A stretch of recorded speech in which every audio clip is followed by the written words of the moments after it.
So our calendar is completely wrong. We're supposed to have 13 months in a year with 28 days exactly, with 1 day of renewal. I mean, women's periods are 28 days, the ocean's tides are 28 days, the lunar cycle is 28 days. Why do you think they call it a month? Because the calendar was originally derived from the moon, or the moons. So a lot of ancient civilizations had this 13-month calendar. The Essenes, the Egyptians, the Mayans, I mean, even the Native Americans figured it out by using a freaking turtle. Most turtle shells have 13 sections in the middle, one for each of the months, and then 28 sections for each of the lunar days around the rim. All right, let's talk about the months because it gets interesting. September means 7, October means 8, November means 9, December means 10, and January stands for the god Janus, the two-faced god of duality. February stands for the Roman god Phoebus, the god of the underworld. March stands for the god Mars, Mars was the Roman god of war. April stands for the beginning of something, the beginning of a new season, spring. May is the goddess Maya, Maya was the goddess of fertility. She's also the mother of the god Hermes. June stands for the goddess Juno. Juno is the god of light. The longest day of the year appears in this month. Quintilis means 4. This is the month that was renamed July after Julius Caesar.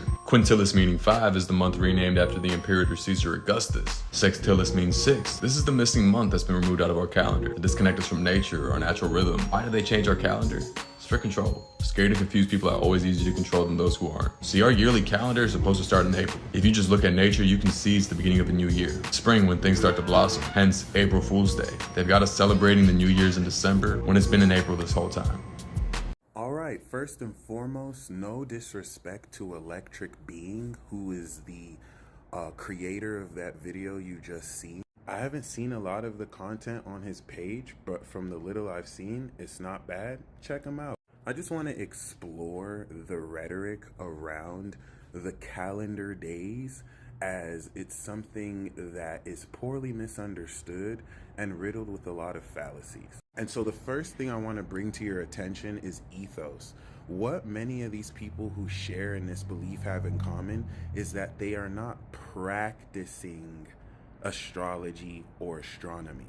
The Leo King, Astrology, Christopher Witecki are a few examples of practicing astrologers who, like myself, have not only done this for over a decade, but we have over thousands of charts of people who we've applied this system of the calendar in serving and understanding. This presents a distinction between those who talk about the stars but don't practice it. They don't professionally read this for people versus people who do. And the reason to point out this distinction is 10 years ago when I started learning this, I used to believe there was a significance between the 13th month calendar versus the 12th. And as such, let's analyze two major statements. The first is that the calendar is supposed to be 13 months instead of 12, which is mathematically and scientifically false.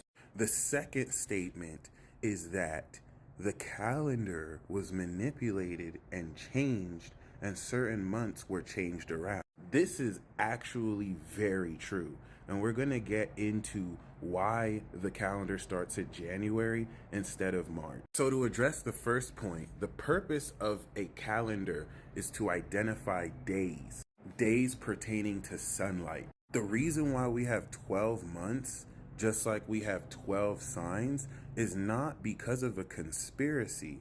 It's actually science. It's math.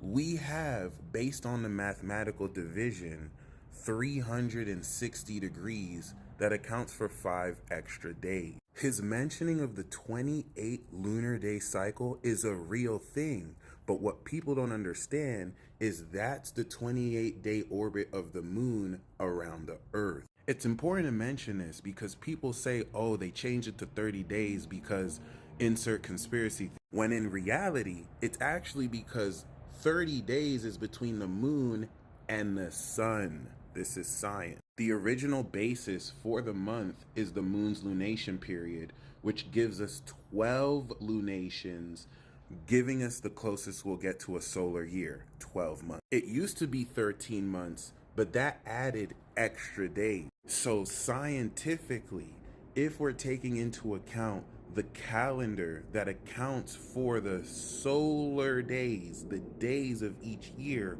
we are more accurately aligned with 12 months than 13 months. So far, I've established this is science. It's also important to establish that this was established very early in human history, before the advent of advanced technology. Now, as far as the months changing, that was due to political reasons, where we see beings like Julius Caesar create the month July named after him. And I do agree that the new year does start in March. In fact, that's where it was originally celebrated. January replaced March as the first month. The reason why March is truly the new year is that is the period in the sky where we have equal day and equal night. Mind you, not the constellation of Aries, which is going to be in the zodiac sign of Pisces, but the imaginary space where at the equinox we have equal day and equal night in the northern hemisphere. 0 to 30 degrees of that space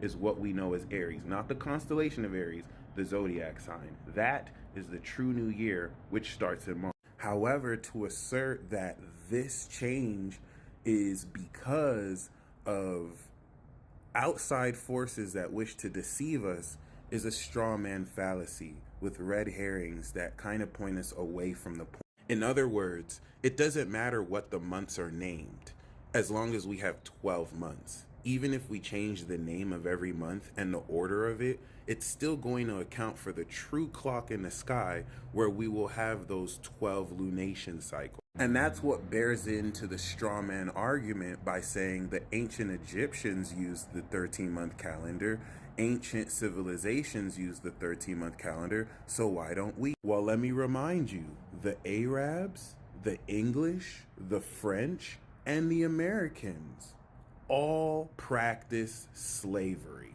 So why don't we go back and do slavery like they did slavery? And now you can start to see the false equivalence in nature of why this argument is fallacious.